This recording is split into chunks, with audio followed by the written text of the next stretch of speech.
بھارتی supreme court نے مقبوضہ کشمیر کی خصوصی حیثیت ختم کرنے کے خلاف درخواستیں مسترد کر دیں۔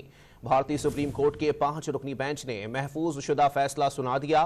بھارتی سپریم کورٹ کے چیف جسٹس نے ریمارکس دیتے ہوئے کہا کہ مقبوضہ کشمیر بھارت کا اٹوٹ انگ ہے۔ آرٹیکل 370 کی منسوخی کا فیصلہ قانون تھا یا نہیں، یہ اہمیت کا حامل ہے۔ ہر فیصلے کو قانونی دائرے میں نہیں لایا جا سکتا۔ اسی پر بات کریں گے، ہمارے ساتھ موجود ہیں تجزیہ کار ماریہ سلطان صاحبہ۔ بہت شکریہ ماریہ صاحبہ ڈان نیوز کو وقت دینے کے لیے۔ ماریہ صاحبہ، کیا کہیں گی اس تمام تر صورتحال کے اوپر؟ یعنی اگر سپریم کورٹ کی بات کی جائے، بھارتی سپریم کورٹ کی، تو وہ بھی بھارتی حکومت کی ہی جو ہے وہ ڈگر پر چل پڑا ہے۔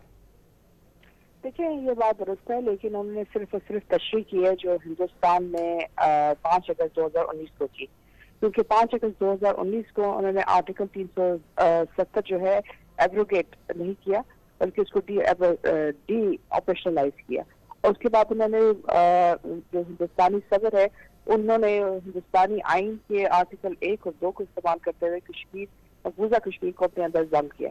تو یہ تمام چیزیں ہیں جس کی اس وقت انڈین سپریم کورٹ نے تشریح کی ہے۔ یہ اس وقت بھی غیر قانونی تھے، یہ اس وقت بھی غیر قانونی ہے، اور یہ افسوسناک بات ہے کہ سب سے بڑا جو ان کی عدالت عظمیٰ ہے وہ اس فیصلے کی تشریح اس طرح کرے۔